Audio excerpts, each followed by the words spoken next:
Hey everyone, so today we're going to try to explain a simple way that you can use to choose between these four annoying reactions. So, simple way that covers up, let's say, that covers 90 to 95% of questions that, there are always some exceptions and like you need to practice to know it all, but I think it covers most of it, things like that. So the way I do it is that I ask myself first if it's a strong nucleophile or like strong base nucleophile, or is it a weak nucleophile? Okay, and you can ask how can I know, and it's also very repetitive.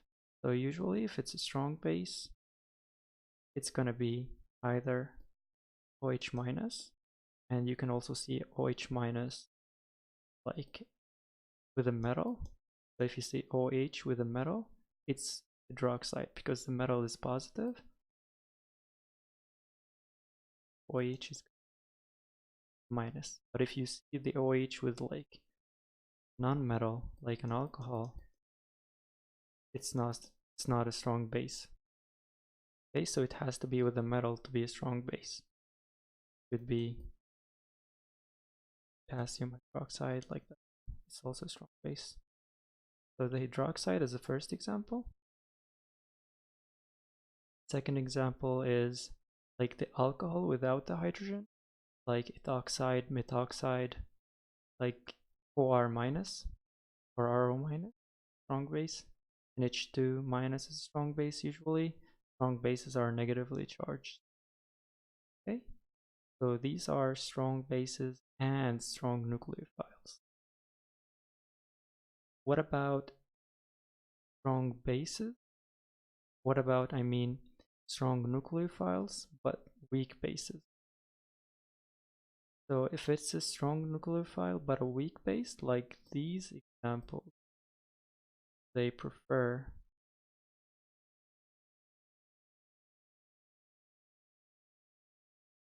so if it's a strong nucleophile, it prefers number 2. What does that mean? It prefers number 2, so it prefers number 2 SN2 or E. But if the strong nucleophile is not a strong base, but it's a weak base, then it prefers SN2. If it's a strong nucleophile and a strong base, it can be E2 or SN2.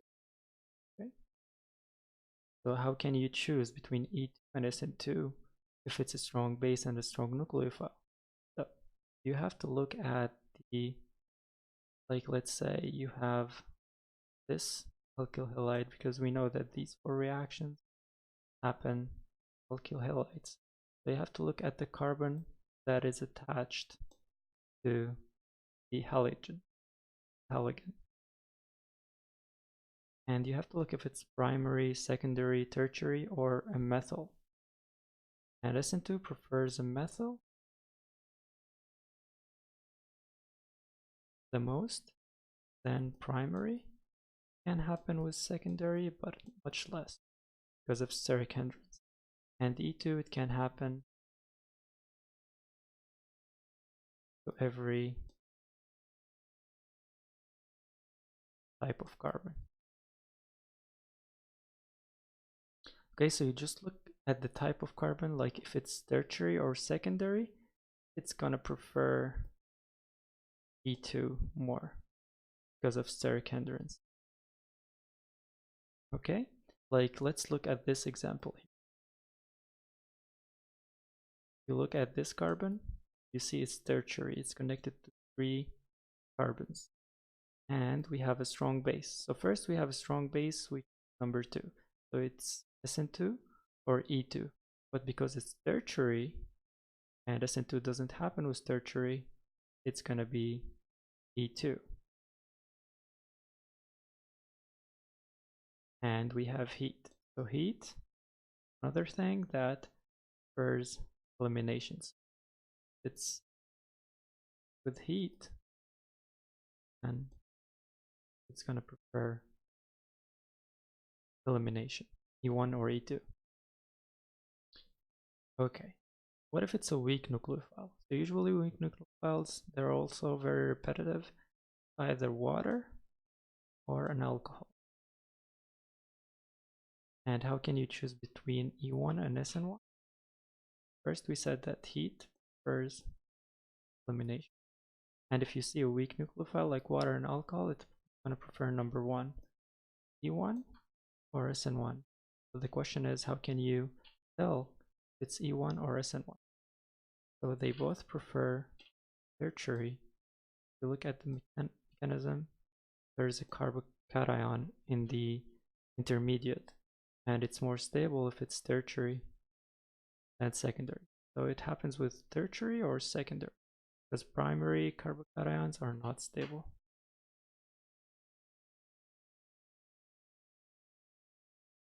Okay, so how can we tell? Usually you can tell with heat. So if it's with heat, I'm going to prefer elimination. Don't forget that in real life, SN1 also happens with heat. But in the exams to pass the course, you just need to remember that when they put heat, they want you to know that it's going to prefer elimination. More heat, more elimination. Okay, so if you look at this example here, you see we have a weak nucleophile. So we're going to choose number 1, E1 or SN1. But which one are we going to choose, E1 or SN1? So because we don't have heat, it's going to be SN1. But there's always a competition between the two. Okay, so E1 is going to be product, but let's just say the major product without heat is going to be SN1. And also explain, like, if there was heat, we can also get the E1 product. Okay, so there's always a competition between them. And the last thing you need to know is when you have strong nucleophile, strong base, and it's bulky. It's the same thing, but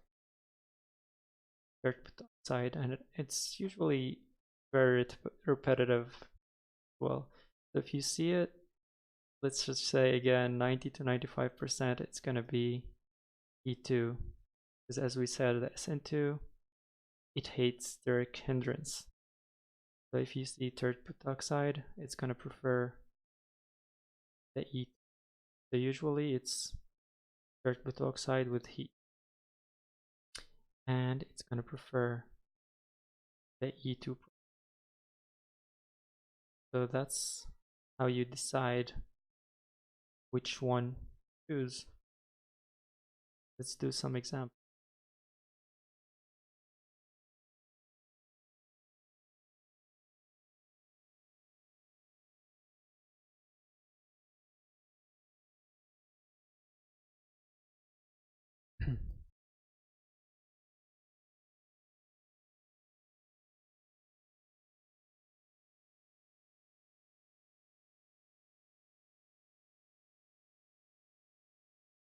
Okay, so first we decide if it's strong base or weak base. And because we see a negative charge, you're going to think it's a strong base, but no. You have to look at the exception, because we said that the Cn minus is the strong nucleophile but a weak base, and it usually prefers SN2. So when you see a negative charge, we're going to choose number 2, so either E2 or SN2. Because we said it's a weak base, usually prefers SN2. We said that SN2 can happen only with methyl or primary, like the most. We see that this carbon is primary, so we're gonna get the SN2.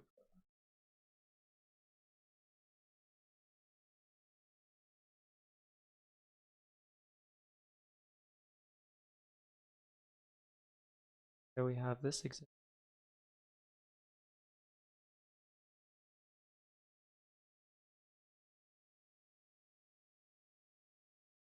So we ask ourselves, a weak base or strong base? We see negative charge, and it's not exception, so it's a strong nucleophile and a strong base. So we choose number 2, so it can be SN2, or, because we said this one is a very large base, it's going to prefer E2, but also we have heat also prefers. So we're going to get the elimination product. So this video I'm going to talk about how to choose, but I'm not going to explain, like I'm going to explain in another video about mechanisms and the product, but because we have a very large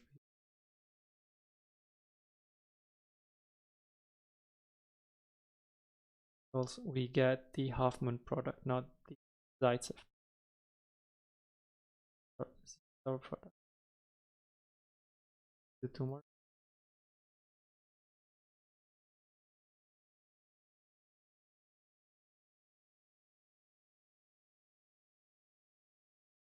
So these might be like simple or easy examples for you. So if you have any complicated examples trying to solve, you can also like message me on Skype, it's in the description, or if there's anything confusing you, you can also message me and I will do my best to help.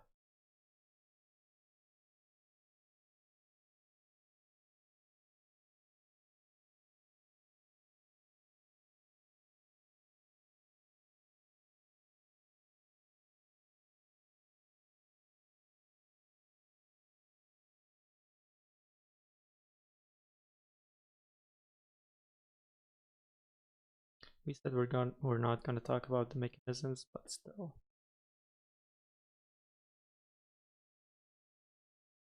Draw that.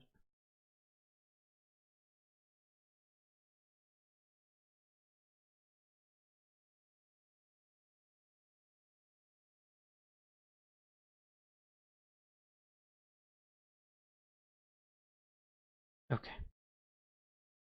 Let's say you have this example. So remember in the elimination reactions,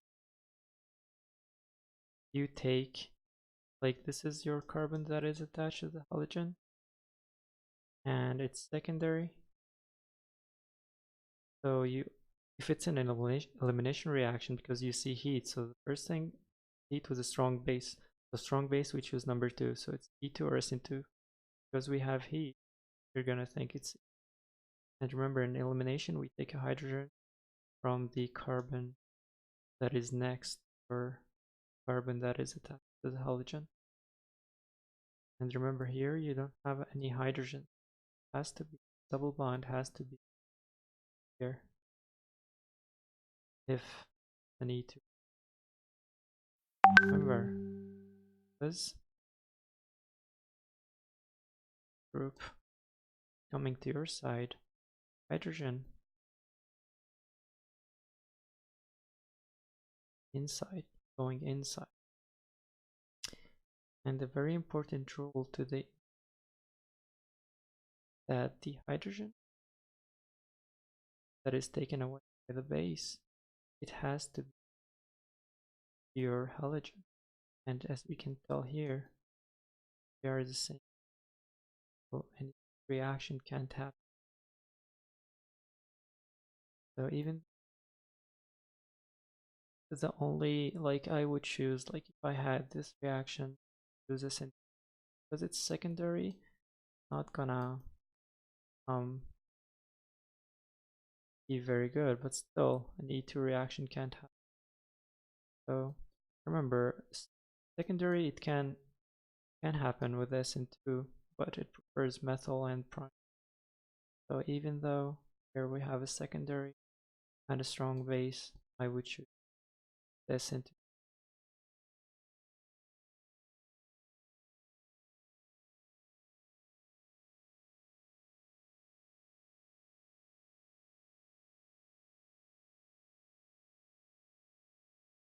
Okay, this product.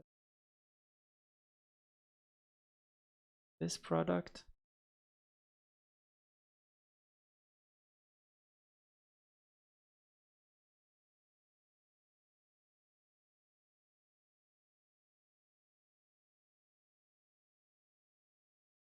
okay, so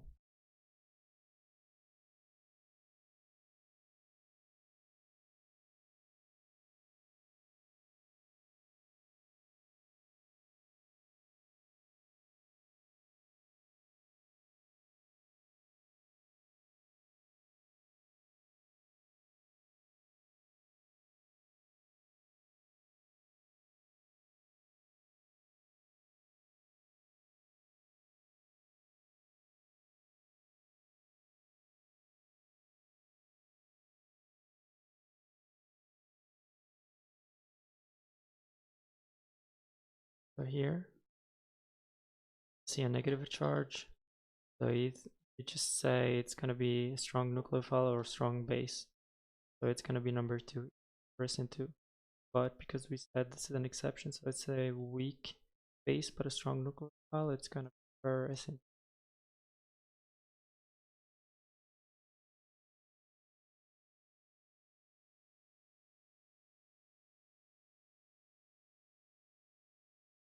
So this is the basics. That's like the basics on how to think to know your product.